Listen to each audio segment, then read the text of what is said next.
സഹായിക്കും. കാണുന്ന മാമന്മാരെല്ലാവരും സഹായിക്കുകയൊക്കെ ചെയ്യും. അച്ഛനൊന്നും പറ്റത്തില്ല, എല്ലാവരും സഹായിക്കും.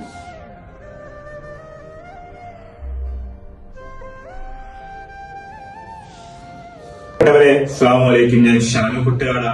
ഞാൻ ഇന്നുള്ളത് എന്റെ വീടിനടുത്തുള്ള എന്റെ തൊട്ട് മുന്നിൽ താമസിക്കുന്ന ഈ ബിജുച്ചേട്ടന്റെ കുടുംബത്തോടൊപ്പമാണ്. എന്റെ പ്രിയപ്പെട്ടവരെ, കഴിഞ്ഞ ഓണസമയത്ത് മക്കളുമായിട്ട് എന്റെ മുമ്പിൽ കൂടെ സന്തോഷത്തോടെ പോയ ഒരു മനുഷ്യനിന്ന് ഈ ഓണസമയമൊക്കെ ആയപ്പോ രണ്ട് വൃക്കങ്ങളും കംപ്ലൈന്റ് ആയിട്ട് ഒരു മാർഗവുമില്ലാതെ ഒരു ഗതിയില്ലാതെ ഈ വീട്ടിന്റെ മുന്നിൽ ഇങ്ങനെ ഇരിക്കുമ്പോൾ എന്റെ പ്രിയപ്പെട്ടവരെ, എന്റെ ഹൃദയത്തിൽ വല്ലാത്ത വേദനയാണ്.